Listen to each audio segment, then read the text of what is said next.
తెలుగు శ్రోతలందరికీ నమస్కారం అండి. మన అలనాటి కథలు ఎవర్ గ్రీన్ స్టోరీస్ ఛానల్కి మీ అందరికీ స్వాగతం. అమృతధార నవల వింటున్నామండి. రచన శ్రీమతి ఎద్దనపూడి సులోచనారాణి గారు. ఇక ఆలస్యం చేయకుండా మనం కథలోకి వెళ్ళిపోదామండి. వీడియో చూసిన వెంటనే లైక్ చేసి షేర్ చేసి తప్పకుండా సబ్స్క్రైబ్ చేసుకోండి మన ఛానల్ని. బెల్ ఐకాన్ యాక్టివేట్ చేసుకోండి. నేను నీతో ఒక మాట చెప్పదలుచుకున్నాను అన్నారు పెదనాన్న. చెప్పు పెదనాన్న అన్నాను. శివ నువ్వు వివాహం చేసుకోండి అన్నాడు. ఏమిటి? నేను వరుణ్ణి ఎత్తుకొని లేచాను. శివ వారిస్తూ అర్థింపుగా అన్నాడు. అమ్మీ ప్లీజ్ మాట పూర్తిగా విను, ఆవేశం తెచ్చుకోకు. ఇది నా కోసం కాదు, వరుణ్ కోసం, నీ కోసం, మీ ఇద్దరి క్షేమం కోసం తీసుకునే ఒక జాగ్రత్త మాత్రమే. మీ జాగ్రత్త నాకేం అవసరం లేదు. శివ మీకు సిగ్గుందా? అసలు మీరేం మాట్లాడుతున్నారో మీకు తెలుసా? ఒంటి మీదకి తెలివి తెచ్చుకోండి. నేను అక్కలాగా సహనవంతురాల్ని కాను అన్నాను ఆవేశంగా. మాట పూర్తిగా వినమ్మా, అంత కోపం పనికిరాదు. మేమంతా ఆలోచించకుండా చెబుతామా? పెదనాన్న నచ్చ చెప్తున్నట్టుగా అన్నాడు. మీ ఈ పెళ్ళి ఒక ఏర్పాటు మాత్రమే. వరుణ్ శివ కొడుకుగా వాళ్ళ ఇంట్లో అన్ని అధికారాలతో ఆస్తికి వారసుడిగా పెరగడానికి చేస్తున్న ఒక మార్గం మాత్రమే అన్నారు పెదనాన్న. ఆ మార్గానికి ఈ పెళ్ళి అనే బురక అవసరం లేదు. అయినా వరుణ్ ఇప్పుడు ఎవరికి భారంగా లేడే. వాడి బాధ్యత నేను మోయలేను మర్రో అని మీతో వచ్చి మొరపెట్టుకోలేదే. నువ్వు ఆవేశపడితే నష్టమే తప్ప ఏం లాభం లేదమ్మా. శివ నేను చాలా ఆలోచించాం. శివాకి వరుణ్ గురించి ఎంత వ్యధగా ఉందో నీ గురించి కూడా అంతకంటే రెట్టింపు ఆందోళనగా ఉంది. వరుణ్ మూలంగా నీ భవిష్యత్తు చెడిపోకూడదు. మీరు చెప్పే మార్గం నా భవిష్యత్తుకి బంగారు సింహాసనం వేస్తుందా అన్నాను కోపంగా. అలా కసురుకోకు. ఇది చాదస్తమని తీసిపారేయకు. ఈ పెళ్ళి జరిగినట్టు ఎవ్వరికీ తెలియదు. ఒక్క నెల రోజులు లేక 2 నెలలు తర్వాత నువ్వు శివ విడిపోతారు. వరుణ్ శివ ఆస్తికి ఉత్తరాధికారి అవుతాడు. ఇంత పిచ్చి ఏర్పాటు నేనెక్కడా వినలేదు. నువ్వేం ప్రపంచం చూసావని, నీకు అనుభవం ఏముందని? ఆస్తిని రక్షించుకోవడానికి అన్యోన్యంగా ఉండే ఆలుమగలు విడిపోయినట్టుగా కోర్టులో నేనే విడాకులు ఇప్పించిన కుటుంబాలున్నాయి. తన కొడుకు భర్తకి పుట్టకపోయినా పుట్టినట్టు దావా వేసి ఆస్తి గెలిచిన ఆడవాళ్ళున్నారు. ఈ ప్రపంచంలో అసహజం అంటూ ఏదీ లేదమ్మా. అవసరం బట్టి నడుస్తుంది. మెజారిటీ ప్రజలు చేసిన పనులు మనం సహజమని, మనకు తెలియకుండానే లోకరివాజు అని ఒప్పుకుంటాం. ఈ ఆలోచన నేనే శివాకి చెప్పాను. మొదట్లో శివ కూడా అంగీకరించలేదు. తర్వాత అర్థం చేసుకున్నాడు, ఒప్పుకున్నాడు. ఇందులో నాకు తప్పేం కనిపించడం లేదు. నువ్వు ఒప్పుకుంటే అటు శివాకి ఇటు మీ అక్క కొడుక్కి న్యాయం చేసిన దానివి అవుతావు. ఈ నిందలు ఈ గోల కంటే గుట్టు చప్పుడు లేని ఆ నిర్ణయం చాలా నయ్యం. నువ్వు బాగా ఆలోచించు. నేను మళ్ళీ వస్తాను అన్నాడు. పెదనాన్న ఊరు వెళ్ళిపోయారు. శివ ఉండిపోయాడు. అమ్మీ ఈ పెళ్ళి ఈ బాంధవ్యాలు అంటే నాకు సుతరాము గిట్టదు. నేనే స్వేచ్ఛాజీవిని. కానీ నా పొరపాటో అప్రమత్తతో వరుణ్ ఈ లోకంలోకి వచ్చాడు. వాడి జీవితం నాలాగా చరివిత చరణం కాకూడదు. వాడు సుఖంగా నీడలో ఇంటి పట్టున నా అనేవారి మధ్య పెరగాలి. ఒంటరితనం అనుభవించకూడదు. మామూలుగా అయితే నేను సరాసరి ఇంటికి తీసుకువెళ్ళిపోయేవాడిని. కానీ మా అమ్మమ్మ ఉందే, చెప్పానుగా, ఆవిడ ఒక రాక్షసి అన్నాడు శివ. పోనీ మీ మనుకి చెప్పు అన్నాను. ఇది నాకు మొట్టమొదట వచ్చిన ఆలోచనే. కానీ లాభం లేదు. మనోకి వరుణ్ విషయం తెలిసిందంటే ఒక్క క్షణం కూడా ఇక్కడ ఉండనీయడు. సరాసరి ఇంటికి తీసుకువెళ్తాడు. బామ్మ పోట్లాట లక్ష్య పెట్టడు. వారిద్దరి మధ్య నా మూలంగా ఘర్షణ రావటం, దానికి నేను భయపడుతున్నాను. నేను తల పట్టుకొని కూర్చున్నాను. మీ మనోకి తర్వాత మాత్రం తెలియదా అన్నాను.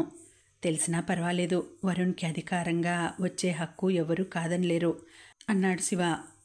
నువ్వు నా గురించి ఆలోచించలేదు. తర్వాత నేనేం చేయాలి? నీ ఇష్టం వచ్చిన వారిని వివాహం చేసుకోవచ్చు. నేను మంచి సంబంధం చూస్తాను. ఏడ్చినట్టుంది. నన్నెవరు చేసుకుంటారు అప్పుడు? పిచ్చి అమ్మీ, ఇప్పుడు మాత్రం ఎవరైనా నీ జీవితంలోకి రావటం సులభం అనుకుంటున్నావా? నీ జీవితంలో వరుణ్ణి గురించి ప్రశ్న అడుగడుక్కి వేధిస్తుంది. ఇది నేను శారద కలిసి నీకు ఇచ్చిన బహుమతి. నేను నీ గురించి కూడా ఎక్కువ బాధపడుతున్నాను. నువ్వేమో వరుణ్ణి వదులుకోవటానికి ఇష్టపడడం లేదు. వరుణ్ణి నీ నుంచి దూరం చేయాలని నేను కూడా అనుకోవటం లేదు. మధ్య మార్గం పెదనాన్న చెప్పినది ఇది. ఇది నాకు బాగానే ఉంది. నాకు పెదనాన్న ఇది దుర్బుద్ధితో చెప్పిన ఆలోచనగా అనిపిస్తోంది. ఏమో నాకు మాత్రం ఇందులో వరుణ్ది నీది క్షేమం కనిపిస్తోంది. నీకు తెలియదమ్మీ, నేను హఠాత్తుగా ఏమైనా అయితే నువ్వు చాలా చిక్కుల్లో పడతావు. ఏమవుతావు శివ? నీకెప్పుడూ చెప్పలేదు అంటూ శివ మొదటిసారిగా తన జీవితాన్ని అంటి ఉన్న అపాయం చెప్పాడు. ఎవరో తెలియదు నాకు. నేను క్షేమంగా ఉండటం గిట్టని వారున్నారు. బహుశా అది అమ్మమ్మ పని అయి ఉంటుందని అనుకుంటున్నాను. ఛీ, అదేమిటి శివ? ఆవిడకి మా నాన్న అంటే అసహ్యం. ఆవిడ ఆస్తిలో నాకు భాగం ఉందని భయం. నేను ఎప్పుడు ఏం చేస్తానో అని హడలు. మను లేకపోతే నేను ఆవిడ అనుకున్నంత పని చేసేవాడినే. మనుకి ఆవిడంటే పిచ్చి ప్రేమ. ఆవిడ ఆత్మీయతని ఒక ఆయుధంగా ఉపయోగిస్తుంది. దాని ద్వారా మనుషుల్ని కట్టిపడేసుకుని బానిసలుగా చాకరీ చేయిస్తుంది. చిత్రమేమంటే ఆ కట్టిపడేసిన వ్యక్తికి కూడా తను బందీని అయ్యానని తెలియదు. ఆవిడకి నేను ఆవిడ చెప్పిన మాట విని ఆవిడకి దగ్గరగా ఉండాలని ఆశ. నేను అలా దగ్గర అయిన నాడు మనోని ఇంట్లో నుంచి వెళ్ళగొడుతుంది. అది నాకు తెలుసు. అందుకే నేను ఆవిడ ఛాయలకు కూడా వెళ్ళను. దూరంగా ఉండి ఏడిపించడమే నా లక్ష్యంగా పెట్టుకున్నాను అన్నాడు శివ. నేను చిత్రంగా చూస్తూ మౌనంగా వింటుండిపోయాను. శివ ఆ లోకంలోకి వెళ్ళిపోయినట్టు చెప్పసాగాడు. నాకు తెలుసు అమ్మి, నేను చిన్నవాడిని. 6 ఏళ్లుంటాయేమో. అర్ధరాత్రి దబదబా చప్పుడైతే కళ్ళు తెరిచి చూశాను. మా నాన్న మీద పడి ఇద్దరు కర్రలతో బాదుతున్నారు. అమ్మ ఇంట్లో లేదు. తెలుగు మాస్టారి భార్యకి పురుడు వస్తే వెళ్ళింది. నాన్న చచ్చిపోయాడు. చంపేశారు వాళ్ళు. నాకెంత భయం వేసిందో. తర్వాత అమ్మతో కలిసి అమ్మమ్మ దగ్గరికి వచ్చాం. నన్ను తిట్టేది. అమ్మ నూతిలో పడి చచ్చిపోయింది. అమ్మ చావుకి కూడా ఆవిడే కారణం. పెద్ద అయిన తర్వాత అర్థం చేసుకున్నాను. మా నాన్నని చంపేస్తే కూతురు ఇంటికి తిరిగి వస్తుందని ఆశపడింది. మా అమ్మ ఆవిడ ఆశని నెరవేర్చినట్టే వచ్చి మళ్ళీ ఆశాభంగం కలిగించింది. మీ అమ్మ ఎందుకు ఎదురు తిరగలేదు అన్నాను. అమ్మ పిరికిది. అమ్మమ్మకి ఎదురు తిరిగి జవాబు చెప్పగలిగిన సత్తా ఆమెకుంటే మా నాన్నని చంపించే ధైర్యం వాళ్ళకి వచ్చేది కాదు. నేను ఇలా దేశాలు పట్టి తిరిగే స్థితి వచ్చేది కాదు. అమ్మి, నువ్వు నిజంగా ఆ ఇంట్లో అడుగుపెట్టి ఆవిడని ఏడిపించుకొని తింటే నాకు చాలా సంతోషంగా అనిపిస్తుంది.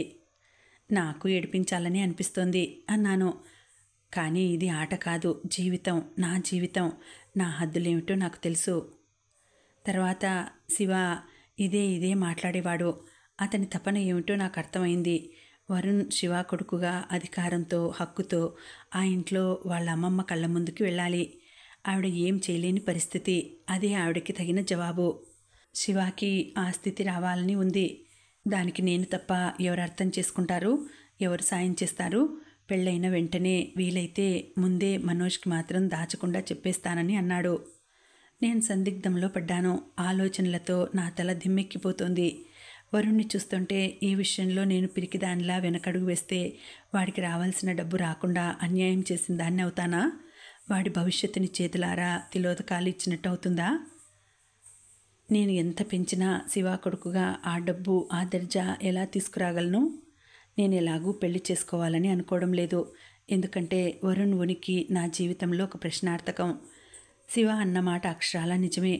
వరుణ్ గురించిన అనుమానాలు పెట్టుకోకుండా ఎవరు నన్ను ఆదరిస్తారు?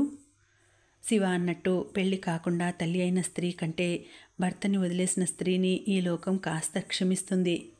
శివ నన్ను ఎలాంటి అనుమానం లేకుండా అంగీకరించమని అడుగుతున్నాడు. నాకు అతని పట్ల ఎనలేని కృతజ్ఞత ఉంది. కానీ ఇంకే సమస్య అయినా అవునని సాయం చేసేదాన్ని. నా నిండు జీవితం ఇది. వరుణ్ణి తీసుకుని దూరంగా ఎక్కడికైనా వెళ్ళిపోదామా అనుకున్నాను. ఛీ, అది పిరికితనం కాదా? నేను కాదు అంటే నన్నెవరూ బలవంతం చెయ్యరు. కానీ మాకున్న ఒక్క శివాని దూరం చేసుకుంటే వరుణ్కి నాకు ఇక దిక్కెవరు? శివ దాపరికం లేకుండా జరగబోయేది చెప్పాడు. అతను అన్న మాటకి నిలబడే మనిషి. తన క్షేమం కంటే ఎదుటివారి సుఖానికి ప్రాధాన్యత ఇస్తాడు. నిర్ణయం తీసుకోవాల్సిన బాధ్యత నా మీదనే పెట్టాడు. పెదనాన్న ఉత్తరం రాశారు. నువ్వు అనవసరమైన పిచ్చి పిచ్చి ఆలోచనలతో మనసు సందేహంతో పాడు చేసుకోకు. నేను నీ మంచి నీ క్షేమం కోరే శివాకి ఈ సలహా ఇచ్చాను.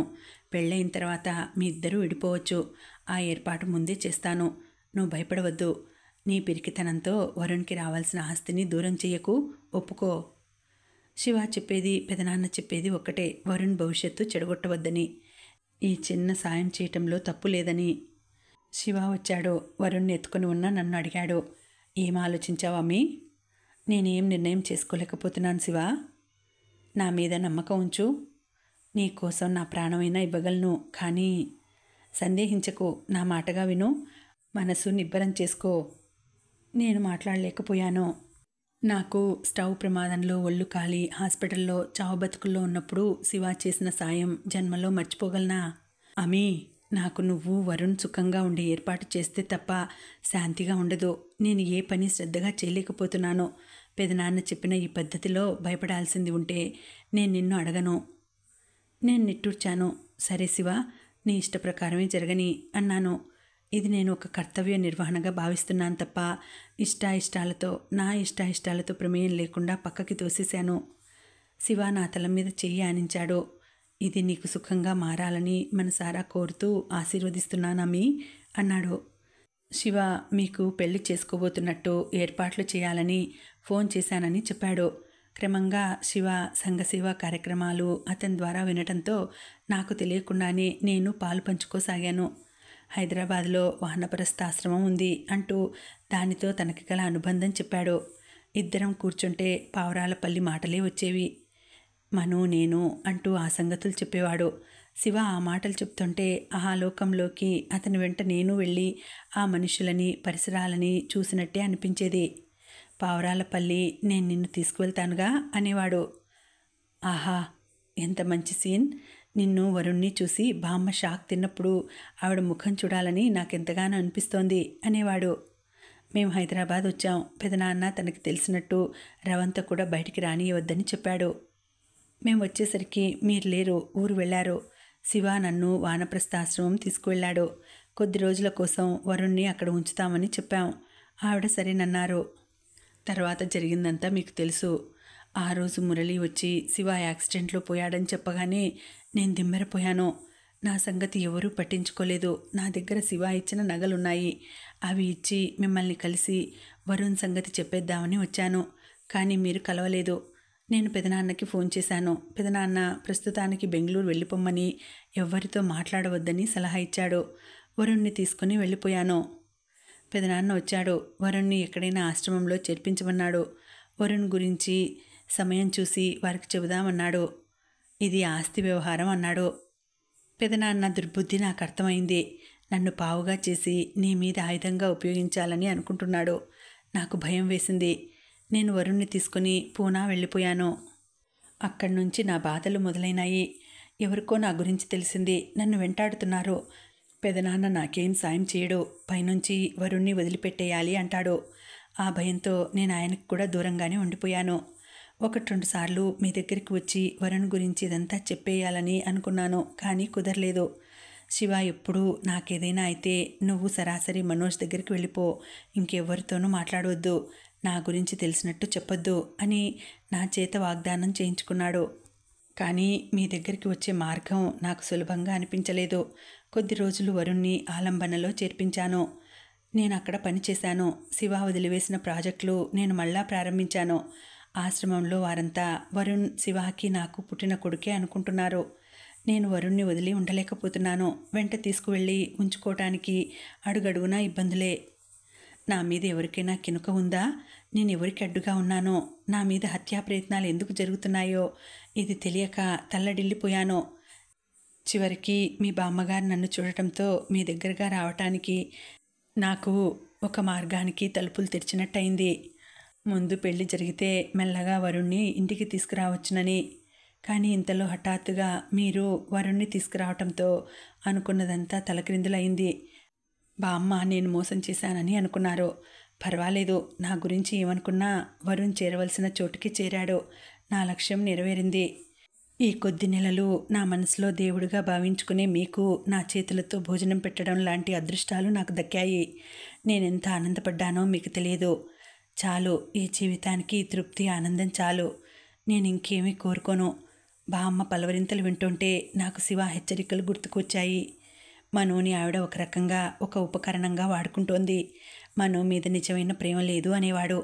ఆ క్షణంలో నిజంగా మిమ్మల్ని చూస్తే జాలి వేసింది. మనిద్దరం కలిసి ఉన్నది చాలా కొద్ది కాలమే కాదు అనను, కానీ 1000 ఏళ్ళు బ్రతకగలిగిన సజీవ ఆనంద మధుర స్మృతి అది నాకు. మీ మీద నాకు కోపం లేదు. నా మీద మీరు కోపం పెట్టుకున్నా నేనేం చేయలేను. ఒకటి మాత్రం నిజం, మనిద్దరం కలిసి ఉండాలి అన్నది మన లిఖితంలో లేదు కాబోలు. నేను వెళ్ళిన కొద్ది రోజులకి మీరు అమూల్య అనే వ్యక్తిని మర్చిపోవచ్చు. దీంతో ఫ్యాక్టరీ పరంగా నా బాధ్యతల నుంచి విరమించుకున్న కాగితం జత చేస్తున్నాను.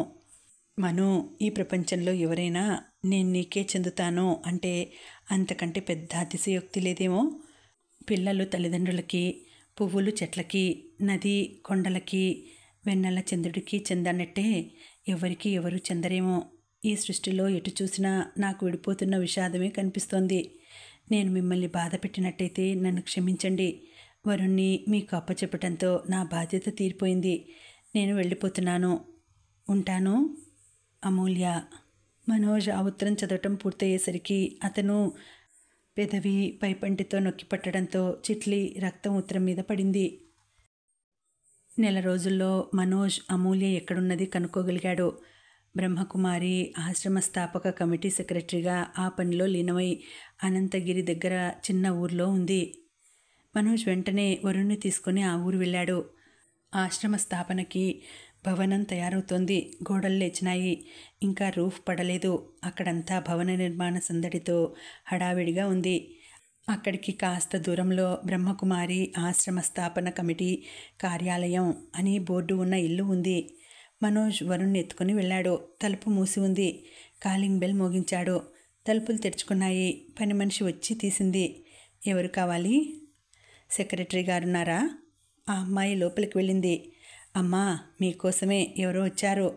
పెరట్లో ఎక్కడో వినిపిస్తోంది. మనోజ్ వేచి చూస్తున్నాడు. క్షణాలు యుగాలుగా ఉన్నాయి. పాదాల కదలిక, చిరుధ్వని. అతని గుండె కొట్టుకోవడం రెట్టింపు వేగం అయినట్టుంది. గుమ్మంలోకి వచ్చిన అమూల్య గదిలోకి పాదం పెట్టబోయి హఠాత్తుగా ఆగిపోయింది. అమూల్యం చూడగానే వరుణ్ మనోజ్ చేతుల్లోంచి జర్రున జారి అమ్మా అంటూ పరిగెత్తాడు. అమూల్య గబాలన ఎత్తుకుంది. చప్పున ముద్దు పెట్టుకుంది. వాడి జుట్టు మీద చెయ్యి వేసి ముఖం కాస్త దూరంగా పెట్టి ఆశ్చర్యంగా చూస్తూ మనోజ్తో, ఇదేమిటి, వీడింత చిక్కిపోయాడేమిటి అంది. జ్వరం పడ్డాడు, బ్రతుకుతాడని అనుకోలేదు అన్నాడు మనోజ్. అమూల్య అతన్ని వరుణ్ణి మార్చి మార్చి చూసింది. నువ్వు చెప్పకుండా వెళ్ళిపోయి చాలా పొరపాటు చేశావు అమూల్య. నా మీద కోపమే తప్ప వరుణ్ణి గురించి ఒక్క క్షణం ఆలోచించలేదు. నువ్వు వెళ్ళిన 2 రోజులు బాగానే ఉన్నాడు. తర్వాత అమ్మా అమ్మా అంటూ నా ప్రాణం తీసేశాడు. నేను ఎంత వెతికినా నీ ఆచూకీ దొరకలేదు. వీడికి జ్వరం. రోజు రోజుకి పరిస్థితి విషమించింది. అహోరాత్రాలు ప్రభాకర్ ఎంత కృషి చేసినా. మనోజ్ ఆగాడు. అతని స్వరంలో ఆగ్రహం లేదు. నేను మళ్ళీ వీడిని నీకిలా చూపించగల అదృష్టవంతుడిని అవుతానని అనుకోలేదు. నువ్వు ఇంత కఠినరాలివి ఎలా అయ్యావు? వరుణ్ ఒక్కసారి అయినా గుర్తుకు రాలేదా? అమూల్య వరుణ్ణి గుండెలకి హత్తుకుంది. కళ్ళల్లో నీళ్లు ఆపుకోలేనట్టు ఉబికి వచ్చాయి. ఎందుకు గుర్తు రాలేదు? అసలు మర్చిపోయిన క్షణం ఎక్కడా అంది. ఒక్కసారైనా మేము ఎలా ఉన్నామో వాకబు చేసినా నీకు తెలిసి ఉండేది. అమూల్య తగ్గు స్వరంతో అంది. చెయ్యాలని అనుకున్నాను, కానీ అది మళ్ళీ మీకు చెప్పలేను. తల తిప్పింది. నేను కావాలని మనసు కఠినం చేసుకున్నాను. ఈ మనుషుల మీద ఆత్మీయతలు, ఈ వ్యామోహాలు, వీటికి దూరంగా అతీతంగా బ్రతకాలని. వీటి వల్ల మనిషికి బాధే తప్ప సుఖం అనేది లేదని నాకు అర్థమైంది. అది ఓడిపోయిన వాళ్ళు అనే మాట. కావచ్చు. అమూల్య తర్కించలేదు. నేను వెళ్తున్నాను, వరుణ్ణి నీకు అప్పచెప్పి వెళ్ళిపోతున్నానని అనటం లేదు. వాడు చాలా బలహీనంగా ఉన్నాడు. కొద్ది రోజులు నీ దగ్గర వదిలి కోలుకున్నాడనిపించిన తర్వాత వచ్చి తీసుకువెళ్తాను. దీనికి నీకు అభ్యంతరం ఉండదని అనుకుంటున్నాను. అభ్యంతరం ఉన్నా వాడి క్షేమం దృష్ట్యా ఇది తప్పనిసరి. అతను వెళ్ళబోతుంటే అమూల్య అంది, ఆగండి. అతను ఆగాడు. నేను రేపు సాయంత్రం మౌంట్ అబూ వెళ్తున్నాను. వారం రోజుల్లో తిరిగి వస్తాను. అప్పుడు వరుణ్ణి నా దగ్గరికి తీసుకువస్తాను. మనోజ్ ఇటు తిరిగాడు. వరుణ్, దామ్మా వెళదాం.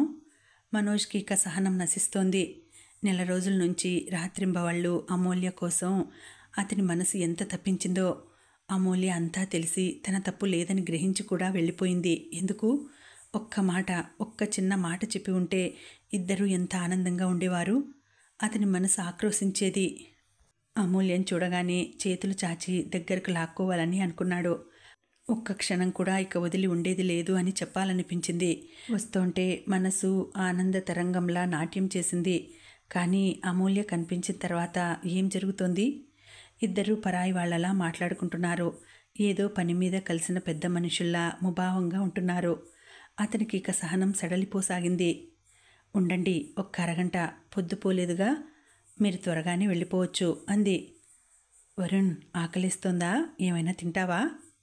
వరుణ్ అసలు అమూల్య మెడ కౌగిలించుకొని ముఖం దాచుకొని తీయటం లేదు. ఎంత చిక్కిపోయాడో అంది వాడి తల నిమురుతూ. చప్పున లోపలికి వెళ్ళబోతూ ఆగి, లోపలికి రండి అంది. మనోజ్ లోపలికి వచ్చాడు. అమూల్య పడక గది, పక్కన వంటగది, వరండా ఉన్నాయి. కూర్చోండి అంది. మనోజ్ అక్కడ మంచం మీద కూర్చున్నాడు. వరుణ్ణి లోపలికి తీసుకువెళ్ళింది. మనోజ్ చూస్తున్నాడు.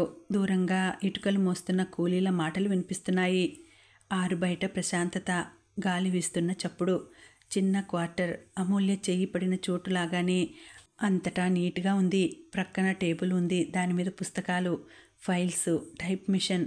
ఉత్తరం సగం టైప్ చేసి మధ్యలో ఆపి వెళ్ళినట్టు టైప్ మిషన్కి ఉంది. అతనికి చిత్రంగా ఉంది, సంతోషంగా కూడా ఉంది.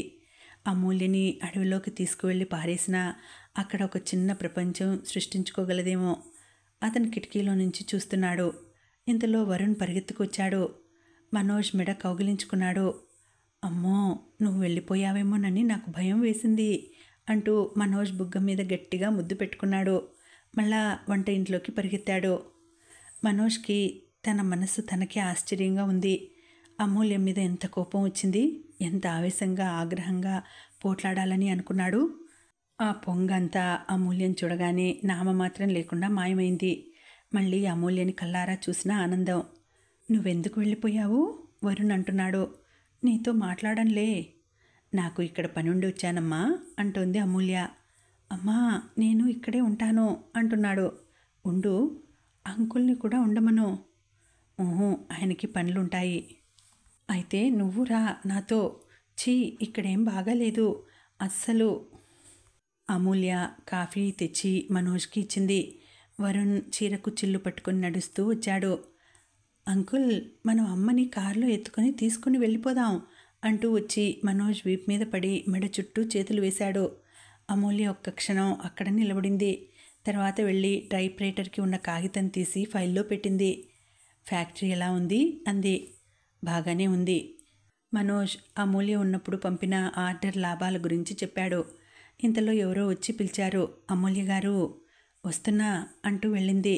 ఎవరో బంధువులు వచ్చినట్టున్నారు. అవును, నేను సిటీ వెళ్తున్నానండి. రేపు సాయంత్రం మీరు వెళ్తున్నారుగా? ఇవిగో కాగితాలు అన్నీ జమ చేసి పెట్టాను. అతను వెళ్ళేసరికి 10 నిమిషాలైంది. ఇంతలో కూలి వాళ్ళంతా చేతులు కడుక్కొని వచ్చారు. అమూల్య లోపలికి వచ్చింది. ఒక్క నిమిషం, వాళ్ళకి డబ్బు ఇచ్చేసి వస్తాను క్షమాపణగా అంది. డ్రాయర్ తెరిచి డబ్బు తీసుకు వెళ్ళింది. మనోజ్ దిండు మీద మోచెయ్యి ఆనించి కూర్చున్నాడు. అతని మనసులో ఆదుర్ద ఆవిరైపోతోంది. సంఘర్షణ చెల్లాచెదురైపోయింది. మనసంతా హాయి అయిన ప్రశాంతత మెల్లగా వెల్లువలా వస్తోంది. అది అతనిలో అలసటికి వింజామర వేస్తున్నట్టుగా, సేద తీరుస్తున్నట్టుగా ఉంది. వరుణ్ కాసేపు వెళ్ళి అమూల్య దగ్గర కూర్చున్నాడు. తర్వాత వచ్చి మనోజ్ ఒడిలో ముఖం దాచుకున్నాడు. నాకేం బాగాలేదు, మనం మన ఇంటికి వెళ్ళిపోదాం, మమ్మీని రమ్మను, ఇప్పుడే వెళ్ళిపోదాం అంటూ మారం పెట్టాడు. అలాగే, నువ్వు కాసేపు కూర్చో, కదలకు అన్నాడు. వరుణ్లో ఇంకా నీరసం తగ్గలేదు. ఇందాకటి నుంచి వంట ఇంట్లోకి, ఇక్కడికి, వరండాలోకి ఒకటే పరుగులు తీయడంతో అలసిపోయి వేలాడుతున్నాడు. మనోజ్ వరుణ్ వీపు మీద చిచ్చి కొట్టినట్టు కొట్టాడు. 10 నిమిషాల్లో వరుణ్ నిద్రపోయాడు. మనోజ్ వాడిని ఎత్తుకొని మంచం మీద సరిగ్గా పడుకోబెట్టాడు. సాయంత్రం పొద్దు వాలిపోయింది. చీకటి పడింది. కూలీలంతా వెళ్ళిపోవటంతో అంతటా చీమ చిటుకుమన్నా నిశ్శబ్దం. వరుణ్ నిద్రపోయాడా అంటూ లైటు తీసేసింది. నేను వంట చేస్తాను అంది. వద్దు, వెళ్ళిపోతాం. అమూల్య మాట్లాడలేదు. ఒక్క క్షణం నిలబడింది. వెళ్ళబోతుంటే మనోజ్ చెయ్యి అమూల్య చేతి మీద బిగిసింది. ఒక్క మాటకి సమాధానం చెప్పు. అమూల్య అతను అడగబోయేదానికి వేచి చూస్తోంది. నీకు జరిగిందంతా తెలుసు. ఇందులో నా తప్పేం లేదని తెలుసు. కానీ నువ్వు నన్నెందుకు వదిలి వచ్చేశావు? అమూల్య మాట్లాడలేదు. ఈ ఒక్కదానికి సమాధానం చెప్పు అమూల్య. నేను నిన్ను ఇంకేం అడగను. మళ్ళీ నీ కంటికి కనిపించను. అమూల్య జవాబు చెప్పలేదు. ప్లీజ్ మాట్లాడు. అమూల్య మౌనం వీడలేదు. మనోజ్ లేచాడు. నాకు తెలుసు ఆ రోజు నీ మీద నేను చేయి చేసుకున్నాను. దానికి నువ్వు నన్ను క్షమించలేకపోతున్నావు, అవునా? కాదు. మరి? అమూల్య మౌనంగా ఉండిపోయింది. అది అతనికి పిచ్చెక్కిస్తోంది.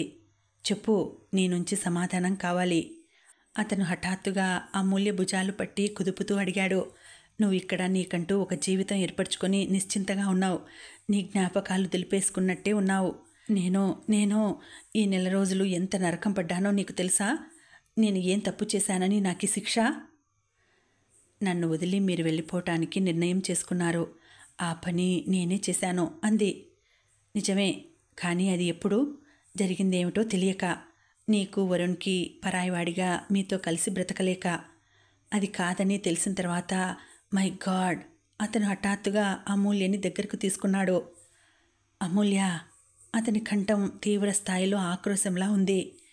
నేను నువ్వు చెయ్యని తప్పుకి మనిద్దరి భవిష్యత్తు బలి చేయవద్దు మనం, ప్లీజ్. అమూల్య మంచం మీద కూలబడింది. మరుక్షణం ఎలా జరిగిందో మనోజ్ మోకాళ్ళ మీద కూలబడ్డాడు. అతని తల అమూల్య ఒడిలో ఒదిగిపోయింది. సుడిగాలిలా నా జీవితంలోకి వచ్చావు. నాకు జీవితం అంటే అర్థం, విలువ వేరు అని చూపించావు. నేను ఎంతో ఆనందంగా ఈ సుందర తీరం వైపుకు వెళ్ళాను. నన్ను ఒంటరివాణ్ణి చెయ్యకు అమీ, ప్లీజ్ ప్లీజ్. నీ మూలంగా నా దగ్గర ఉంటూ నా కాళ్ల క్రింద నేలను తవ్వటానికి సిద్ధమవుతున్న పందికొక్కులు తెలిసారు.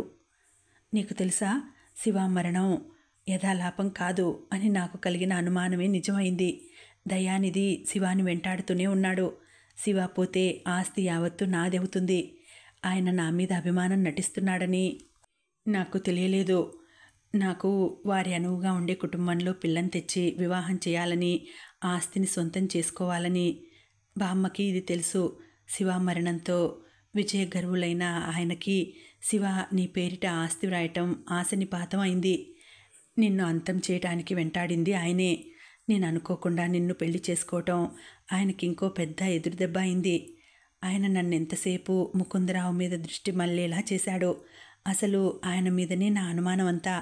ఆయన భరతం పట్టించాలనే నేను బయటికి లాగబోతే చివరికి వ్యవహారం అంతా నడిపిన వ్యక్తి దయానిధి అని తెలిసింది. మాణిక్యం ద్వారా ఆయనకి శివ పెళ్లి రోజు తెలుసు. ఆ యాక్సిడెంట్ ప్లాన్ చేసింది కూడా ఆయనే. ఆయన దృష్టి నీ మీద కేంద్రీకృతమై ఉందని, అది నన్ను సొంతం చేసుకోవాలనే ఇంత దారుణానికి దిగుతారని అనుకోలేదు. నా స్నేహితుడిగా నమ్మి అన్నీ ఆయనకే ముందు చెప్పటం నాకు ఆపదగా మారింది. అమూల్య, ఏం జీవితం ఇది? ఒక్కరైనా నా అనేవారు లేకుండా ప్రతి ఒక్కరి మనసు డబ్బు చుట్టూ కేంద్రీకృతమయ్యి పరిభ్రమణం చేస్తూ ఎలాంటి కిరాతక చర్యకైనా పాల్పడుతున్నారు. ఈ స్వార్థం అనే రాకాసి కోరలు తప్పించుకోవటం మనిషికి మహా కష్టంగా ఉంది. ఫ్యాక్టరీకి నువ్వు పంపిన ఆర్డర్స్ వల్ల లాభాలు వచ్చినప్పుడు నేనెంత ఆనందపడ్డానో.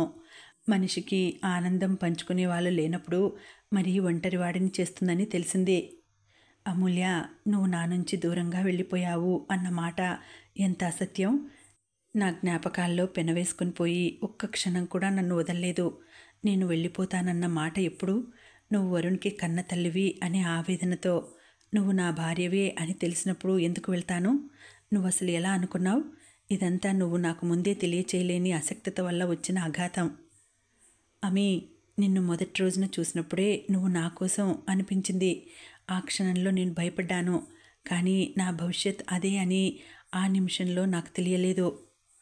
వరుణ్కి తల్లి తండ్రి అయి పెంచుకుందాం, మన ఇంట్లో మనంగా, మనిద్దరం భార్యాభర్తలంగా. నీ స్వతంత్రానికి భర్తగా నేనేం అడ్డు కల్పించను. నా కోసం నీకు ఇష్టమైన వ్యాపకాలు ఏమీ మానవద్దు. నువ్వు నా ఫ్యాక్టరీ అభివృద్ధికి తోడ్పడ్డట్లే నీకు ఇష్టమైన వ్యాపకాలకి నేను అండగా నిలుస్తాను. అమూల్య అతని తలని 2 చేతులతో ఎత్తింది. అమూల్య కళ్ళ నిండా నిండి జారుతున్న నీటి బిందువులు అతని ముఖం మీద పడినాయి. మనో అంది. మరుక్షణం మనోజ్ ఆమె తల చుట్టూ చెయ్యి వేసి ముఖం దగ్గరికి తీసుకున్నాడు. అతని పెదవులు ఆమె పెదవులతో కలిసినాయి. ఆమె కన్నీళ్లు వారి మనోవ్యధని కడిగేస్తున్నట్టే ఉన్నాయి. మనోజ్ మంచం మీద కూర్చున్న అమూల్యని చేతులతో పైకెత్తటానికి నడుం చుట్టూ చెయ్యి వేశాడు. అతని చేతి స్పర్శకి ఆమె పొట్ట నిండుగా తగిలింది. అతను ఆగిపోయాడు. అతని అరచెయ్యి పొట్ట మీద ఆగిపోయింది. తలెత్తి ఆశ్చర్యంగా అమీ అన్నాడు. అమూల్య ముఖం అతని గుండెల్లో ఒదిగిపోయింది. అతనికి అర్థమవుతోంది. నిజంగానా? నిజమా? అన్నాడు. అమూల్య తల ఊపింది. అతని మనసుని ఉవ్వెత్తున లేచిన ఆనంద కిరటం ఒక్కసారిగా ముంచేసింది. ఇంత జరిగినా కూడా నాకు దూరంగా ఉన్నావా? నేను అహంతో నిన్ను వెతుక్కుంటూ రాకపోయినట్టయితే? అతని కంఠం గద్గదికం అయింది. మరుక్షణం వెంటనే నువ్వు ఇక ఇక్కడ ఒక్క క్షణం కూడా ఉండటానికి వీల్లేదు. రా, బయలుదేరి నాతో. మై గాడ్, ఎంత చిత్రం! నేను బయలుదేరేటప్పుడు నా కోసం ఇక్కడ ఒక అధికారం, ఒక హక్కు ఎదురు చూస్తోందని కలలో కూడా అనుకోలేదమ్మీ. నాకెంత సంతోషంగా ఉందో నీకు అర్థమవుతోందా? అతని గుండెల్లో ఇమిడిపోయిన అమూల్య అర్థమవుతోంది అన్నట్టు తల ఊపింది. ఈరోజు సాయంత్రం మనోజ్ రావటానికి ఒక్క అరగంట ముందే ఇదే మంచం మీద ఇక్కడే కూర్చుంటే జీవితం బడలికగా, కష్టభరితంగా, అర్థరహితంగా అనిపించింది. మనోజ్ రాక, అతని స్పర్శ, అతని సాన్నిహిత్యం, అతని గుండెల్లో వెచ్చదనం అమూల్యకి ఇప్పుడు జీవితం 1000 అర్థాల మేరు సుమా అనిపింపచేస్తున్నాయి. దురదృష్టాన్ని తరిమేసి అదృష్టం తనని ఆశీర్వదించింది. అందుకు 1000 కృతజ్ఞతల దివ్యాంజలి. అమూల్య మనసులో ఆనందం అతని ఆనందంతో కలిసి ఏకాత్మగా మారిపోతోంది. శుభం సమాప్తం. మళ్ళీ వచ్చే వీడియోలో మరొక మంచి కథతో, మరొక మంచి నవలతో కలుసుకుంటానండి. అంతవరకు సెలవు. నమస్తే.